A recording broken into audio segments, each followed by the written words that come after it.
ہماری فیملی میں ایسا ہوتا ہے کہ جب کپڑوں کو کھنگالتے ہیں نکالتے ہیں پانی سے تو کلمہ پڑھتے جاتے ہیں تاکہ یہ پاک ہو جائیں.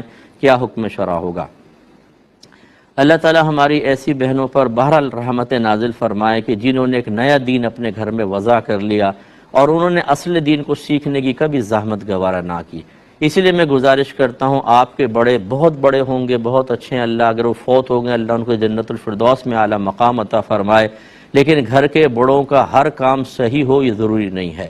ان کے کاموں کو بھی ان کی سوچ، ان کے نظریات، ان کے اقوال، ان کے عادات و اطوار جو آپ میں سرایت کر کے نسلوں میں جا رہی ہے اسے ایک دفعہ شریعت پر پیش کرنا ضروری ہوتا ہے. کپڑوں کی پاکی کا یا اسی طرح جنابت اتارنے کا جو غسل ہم کرتے ہیں ناپاک ہوتے ہیں، اس کا کلمہ پڑھنے سے کوئی تعلق نہیں ہے ہی نہیں کوئی تعلق. کلمہ پڑھنے سے کیا ہوگا؟ پانی بہانے سے ہے. اگر کپڑوں میں نجاست ہے تو اتنا پانی بہائیں کہ وہ پانی اس نجاست کو اپنے ساتھ بہا کر لے جائے. جب یہ ہوگا تو کپڑا پاک ہوگا. اب آپ نے وہ شرعی تقاضا پورا نہیں کیا اور کلمہ پڑھ رہے ہیں اس کے اندر تو کوئی فائدہ نہیں، وہ ناپاک ہی رہے گا. اور اگر پاک ہو گیا کلمہ نہ پڑھیں، اب کلمہ پڑھنے کی حاجت نہیں، کپڑا پاک ہو گیا. اور ناپاک کپڑوں کو پاک کرتے ہوئے کلمہ پڑھنا یہ تو ویسے ہی مطلب ہے کہ مناسب نہیں ہے. گندی چیزوں کے اوپر ایسے آپ پڑھ رہے ہیں تو یہ اس کی کوئی حاجت نہیں ہے. صرف صحیح طریقہ سیکھنے کی ضرورت ہے اور وہ صحیح طریقہ ہم سیکھتے نہیں ہیں. سارے پاک ناپاک کپڑے واشنگ مشین میں ڈال دیتے ہیں. وہ ہے قلیل تھوڑا پانی، جیسی کپڑے اس میں ڈالتے ہیں نجاست جیسی پانی سے ملتی ہے سارے ناپاک. آپ نے باہر نکال کے نئے کپڑے اسی پانی میں ڈال کے تھوڑا اور پانی اور پاؤڈر ڈالا اسی میں ڈال دیے، وہ سارے بھی ناپاک. اب ان کے اندر آپ ان کو نچوڑ کر ایک ٹب میں پانی لے کر انہیں ڈالتی ہیں کپڑوں کو جھاگ نکالنے کے لیے، صابن نکالنے کے لیے. جیسے ٹب کے پانی سے یہ ناپاک سوٹ ملے گا وہ سارا ناپاک، خوب اچھی طرح گھما کے ایک کپڑا دوسرا کپڑا تیسرا کپڑا پھر اس کو بہا دیا، نیا پانی لیا، ایک دفعہ اور نکالنے لگی، یہ سارے ناپاک. پھر جیسے ملیں گے سب ناپاک. اب آپ کلمے پڑھے جا رہی ہیں، کپڑے ناپاک ہیں آخر تک ناپاک. اور پھر اس کو آپ نے رسی پہ ڈال دیا، رسی ناپاک. پھر آپ نے استری کر کے شوہر کو جمعہ پڑھنے نمازیں پڑھنے کے لیے سوٹ دیا، وہ ناپاک، اس کی نمازیں برباد. تو ایک عورت جو مسئلے نہیں سیکھتی ہے وہ پورے گھر کو تباہ و برباد کر دیتی ہے. اور بڑی معذرت کے ساتھ میں بات عرض کرتا ہوں کہ ہمارا دیندار طبقہ بھی اس سے غافل ہے. جتنے مجھے سن رہے ہیں اس وقت، اگر کوئی نئے عالم بنے ہیں، قاری صاحب ہیں، کوئی نعت خان صاحب ہیں، دیگر لوگ ہیں، اپنے گھر کی خواتین سے معلوم کریں کہ تمہیں کپڑا پاک کرنا آتا ہے، طریقہ معلوم کیجیے. آپ ایسا نہ ہو کہ آپ باہر بزرگ ہوں اور گھر کے اندر گھر والے ناپاک طریقے سے کپڑے کو پاک کرنے کی ناکام کوششیں کر رہے ہوں اور انہی کپڑوں کو پہن کے آپ واعظ و نصیحت فرما رہے ہیں، جمعے پڑھا رہے ہیں، عیدین پڑھا رہے ہیں، آپ نمازیں پڑھا رہے ہیں اور نمازیوں کی نمازیں بھی برباد ہو رہی ہیں. اتنا خطرناک مسئلہ ہے یہ، لیکن عمومی طور پر سمجھ نہیں پاتے. اگر میں ایک عالم دین ہوں اور میں غیر عالمہ عورت سے نکاح کر لیتا ہوں تو کیا میری صحبت میں رہ کے وہ خود بخود عالمہ بن جائے گی یا مجھے سکھانا ہوگا؟ مجھے پوچھنا ہوگا کہ آپ کو شرعی مسئلے معلوم ہیں کہ نہیں ہیں. آپ بھی اس کا فیصلہ کر سکتے ہیں. ڈاکٹر اگر کسی عورت سے نکاح کر لے تو وہ بھی ڈاکٹر ہو جائے گی.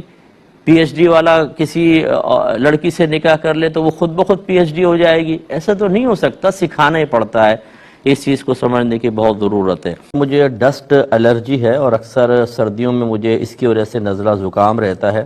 اب میں جب فجر میں اٹھتا ہوں بعض اوقات وضو اور کبھی کبھی غسل بھی فرض ہو جاتا ہے، میں پانی استعمال کروں تو مرض بڑھ جاتا ہے. تو اس وجہ سے میں بعض اوقات وضو نہیں کرتا تو نماز قضا ہو جاتی ہے. کیا حکم شرع ہوگا؟ دیکھیں، ہماری شریعت نے مجبوریوں کا بالکل خیال فرمایا ہے اور کئی جگہ پر وہ اس مجبوری کے تحت کسی چیز کا آلٹرنیٹ فراہم کر دیتے ہیں. تو پھر واجب ہوتا ہے کہ مجبوری کی وجہ سے اصل کو چھوڑ کر اس کے آلٹرنیٹ کو اختیار کیا جائے. جیسے یہاں پر ہے کہ اگر سردی کی وجہ سے پانی نقصان دیتا ہے اور یقین ہے کہ نقصان دے گا تو آپ پانی چھوڑ سکتے ہیں، لیکن اب اس کا متبادل مٹی ہے، یعنی تیمم آپ کریں گے اور نماز پڑھیں گے. اپنے پاس سے فیصلہ کر لینا کہ چونکہ اصل میں استعمال نہیں کر سکتا لہذا نماز چھوڑنا میرے لیے جائز ہو گیا، ایسا نہیں ہے. یہ بہت بڑا گناہ کبیرہ ہے. آپ اللہ تعالیٰ کی بارگاہ میں توبہ کریں اور یہ دو گناہ آپ کے نام اعمال میں لکھے جائیں گے. ایک علم نہ سیکھنے کا گناہ اور دوسرا گناہ کا گناہ، اس لیے علم سیکھیں۔ اگر آپ کو معلوم ہوتا تو آپ آرام سے تیمم کر کے نماز ادا کر لیتے۔ ایک چکنا پتھر اپنے پاس رکھ لیں، ایسے سردی کے موقعوں پر اگر واقعی آپ یہ سمجھتے ہیں کہ پانی نقصان دے گا، گرم پانی بھی نقصان دے گا، اگر گرم نقصان نہ دے تو پھر ٹھنڈا چھوڑ کے گرم کی طرف آئیں، پھر یہ تیمم کافی نہیں ہوگا۔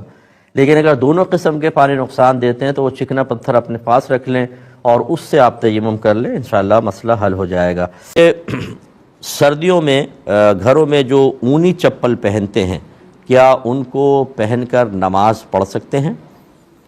دیکھیں، اگر کوئی ویسے تو نبی کریم صلی اللہ علیہ وسلم سے نالین پہن کر نماز پڑھنا ثابت ہے، لیکن اس کی وہ سبب یہ تھا کہ وہ راستوں مطلب گرم بہت ہوتی تھی زمینیں، پھر وہ اگرچہ پہن کر آتے تھے، اس کو راستے میں کوئی مینگنی وغیرہ بھی ہو سکتی ہے، دیگر چیزیں، لیکن چونکہ ریت بہت تھی تو اس سے رگڑ کھا کر پاک ہو جایا کرتی تھی، اور پھر وہ آ کے اس میں باقاعدہ نماز ادا کرتے تھے۔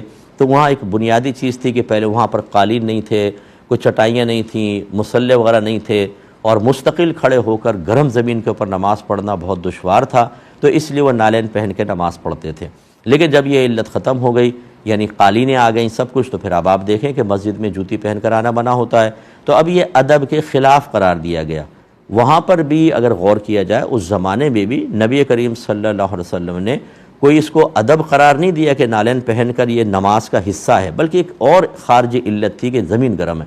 اس لیے خلاصہ کلام یہ ہوا کہ حتی الامکان کوشش یہ کرنی چاہیے کہ جوتیاں پہن کر نماز ادا نہ کی جائے، چاہے آپ مسجد میں ہوں چاہے گھر میں ہوں۔ اور گھر کے اندر اگر سردی بھی ہے تو اور بہت سارے متبادل ذرائع ہیں کہ آپ ایسا مصلی بچھائیں 2-3